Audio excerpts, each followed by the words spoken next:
Idle thoughts caught in a day's busy works. Rapturous vibrations lost in the stifling drudgery of circadian routine.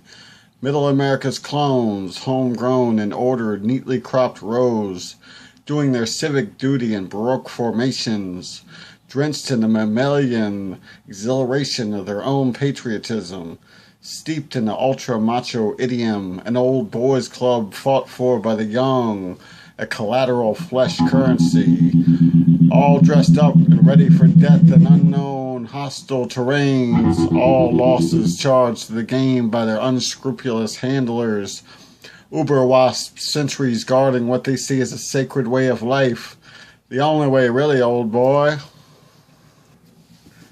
The unrated version, too bloody for TV, imagine that. Quite offensive to the hack authors of the sanitized G-rated shit peddled at indoctrination centers, euphemistically referred to as schools, and now available as a made-for-TV miniseries starring Liam Neeson in all the pivotal power roles, his jawline stoic and righteous. You like Miss Schindler? Picture this motherfucker goose-stepping. Ritual fetishes, little boys spanked and toddled off to war. A conditioned glow emanates from the phalanx of armed hounds, morally bereft and obedient to a fault, at the sight of the glorious stars and stripes, waving in the gentle autumn breeze. Its steel pole penetrates ground soft and fertile for takeover, marking the territory like the rancid effluvia of pungent baboon feces. A soldier gazes ahead, 1,000-mile stare. He doesn't care much for such parallels. He's never heard of Freud. Wouldn't have cared if he had. Sounds like a goddamn Joe to me.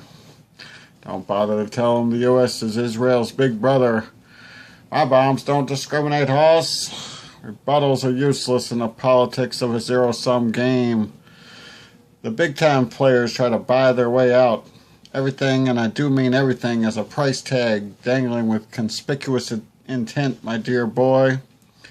They arrive at the mountain's vertiginous apex, checkbooks in hand, along with a stunning combination of audacity and naivete, quite ready, of course, to lead the rest of us in a creeping, dour malaise of doom. How much for the whole universe? Name your price. God 3.0 shakes his infinite dome and starts to laugh, a ubiquitous cackle at the unintentional cosmic jest. You, ridiculous mortar, are the proverbial player who played himself. You think gold and magic slips paper have any meaning outside your self-referential paradigm? The roar of the grand deity's laughter increases exponentially in volume until the vampire's ears start to bleed, a beauteous cascade of crimson redemption.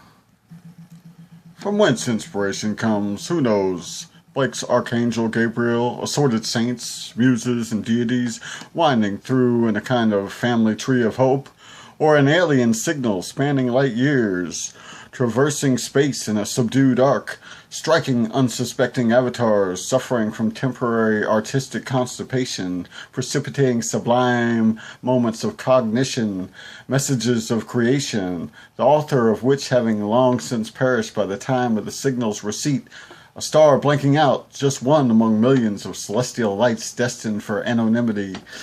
How small do you feel now? A mere gnat's fart in the expanse of history's vast landscape? Nothing conveys. God 3.0 blinks and continues his eternal soliloquy.